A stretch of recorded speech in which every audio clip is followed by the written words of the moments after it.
Hello friends आज का हमारे वीडियो का टॉपिक है हाउस वायरिंग कनेक्शन किस तरह किया जाता है। आज के वीडियो में हम सीखने वाले हैं, जिसमें हम देखने वाले यदि हमारे घर में कोई 3 रूम हो तो 3 रूम के लिए कनेक्शन किस तरह किया जाएगा, किस तरह एनर्जी मीटर का कनेक्शन किया जाएगा, किस तरह डिस्ट्रीब्यूशन बोर्ड का कनेक्शन किया जाएगा, किस तरह स्विच सॉकेट का कनेक्शन किया जाएगा और हमारे घरों में जो भी लोड होते हैं उन लोड का कनेक्शन किस तरह किया जाएगा, सब कुछ आज के वीडियो में हम सीखने वाले हैं।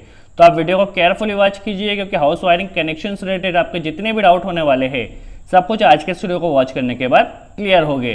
तो चलिए वीडियो स्टार्ट करते हैं। और सबसे पहले हमारे घरों में सप्लाई कहाँ से आती है यह समझ लेते हैं। बेसिकली हमारे घर में जो सप्लाई आती है वह पोल से आती है। कैसे आती है?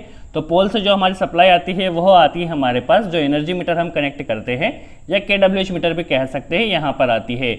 यहाँ से हमारी जो सप्लाई आती है वह आती है मेन डिस्ट्रीब्यूशन बोर्ड में आती है। चलिए डिस्ट्रीब्यूशन बोर्ड में हमारे पास क्या क्या कंपोनेंट्स होते हैं पहले हम यह समझ लेते हैं। बेसिकली डिस्ट्रीब्यूशन बोर्ड में सीखने से पहले हमें करना क्या है, तो यहाँ पे 3 रूम हमारे पास है, तो 3 रूम के लिए वायरिंग करना है तो हम पहले यहाँ पे 3 रूम बना लेते हैं। उसके बाद डिस्ट्रीब्यूशन बोर्ड में देखा जाए तो यहाँ पे आपको डिन रेल चैनल दी जाती है, जहाँ पे आपकी जो MCB या RCCB जो भी होती है यहाँ पे फिट की जाती है।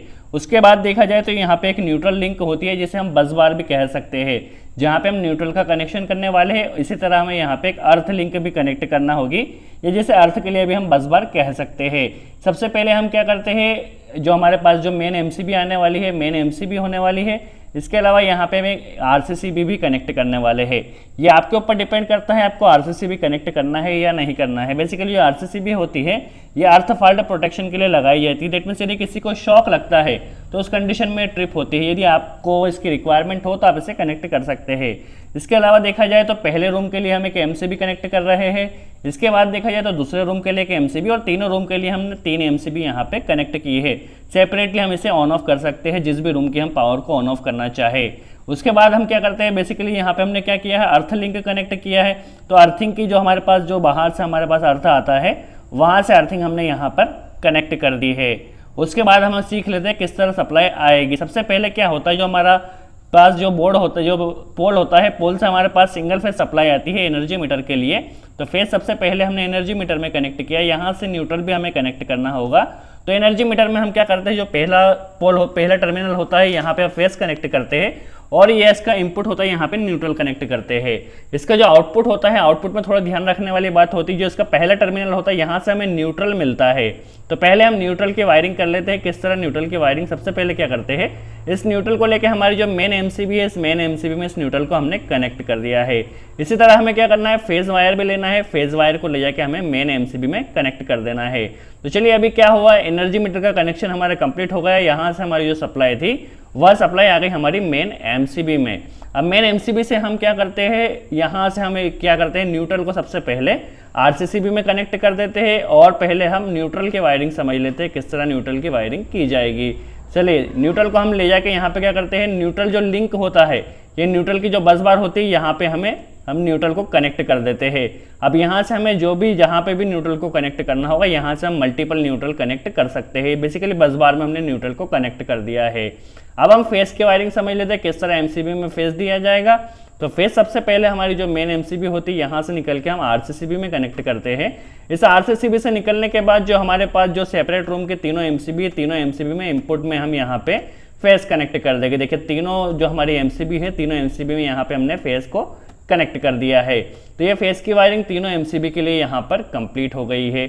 अब किस तरह रूम में हमारे वायर जाएंगे ये हम समझ लेते हैं। सबसे पहले क्या होगा, जो हमारे पहले रूम के लिए हम इसमें क्या क्या वायर जाएंगे समझ लेते हैं। पहले रूम के लिए हमें क्या यहाँ पे एक फेज भेजना होगा, तो फेज से MCB के थ्रू जाएगा। इसके अलावा क्या होगा, एक न्यूट्रल लाना होगा, तो न्यूट्रल को हम यहाँ पे सेपरेटली यहाँ पे रूम 1 में यहाँ पे कनेक्ट कर देते हैं। इसी तरह हमें अर्थिंग भी देना होगी, तो रूम 1 के लिए हम यहाँ पे अर्थिंग का वायर भी यहाँ पे कनेक्ट कर देते हैं। तो देखिए रूम 1 में हमारे फेज, न्यूट्रल और अर्थ तीनों जा चुके हैं। अब इसके आगे किस तरह कनेक्शन होगा यह भी हम समझने वाले हैं। यहाँ पे क्या हुआ, पहले रूम में हमारे RY भी जो क्या है, फेज, न्यूट्रल और अर्थ तीनों पहुंच चुके हैं।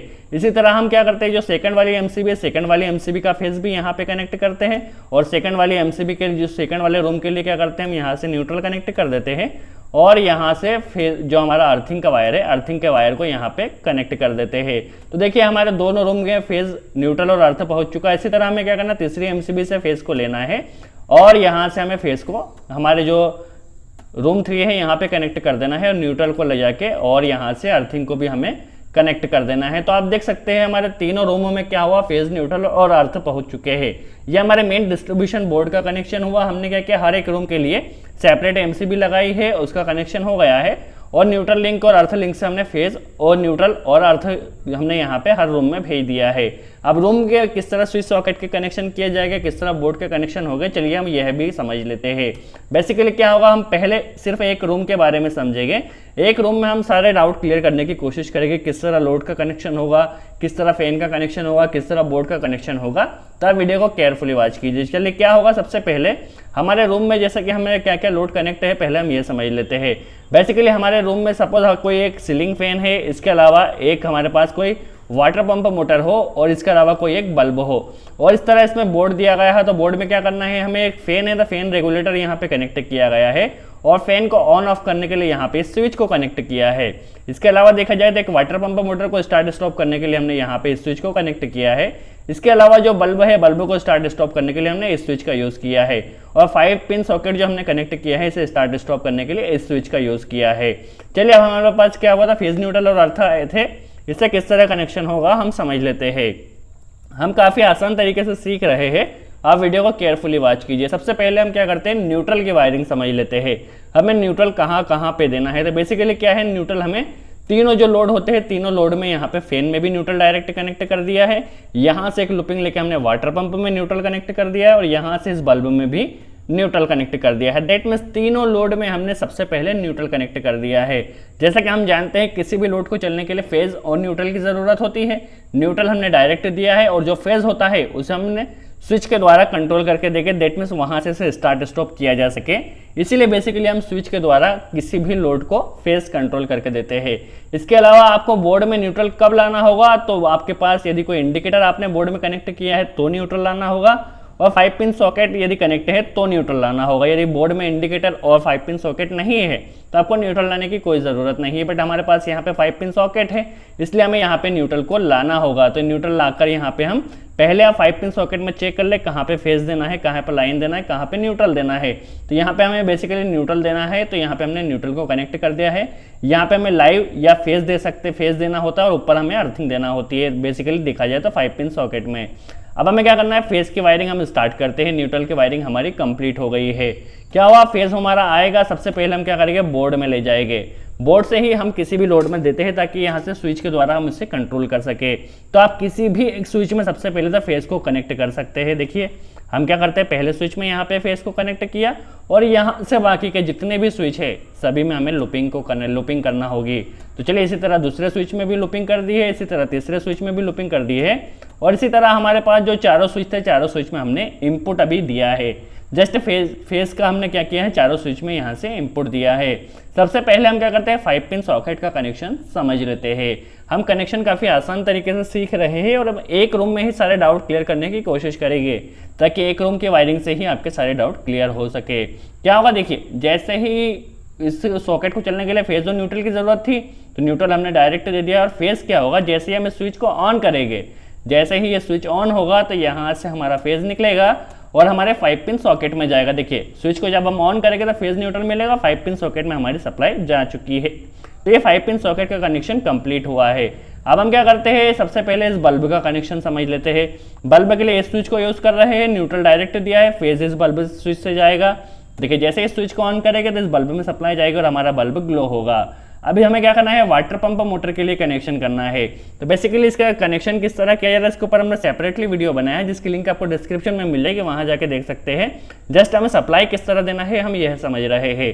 क्या हो, जैसे ही स्विच को ऑन किया जाएगा तो इस स्विच को ऑन करते ही हमारा फेज जाएगा और इस वाटर पंप मोटर में कनेक्ट होगा।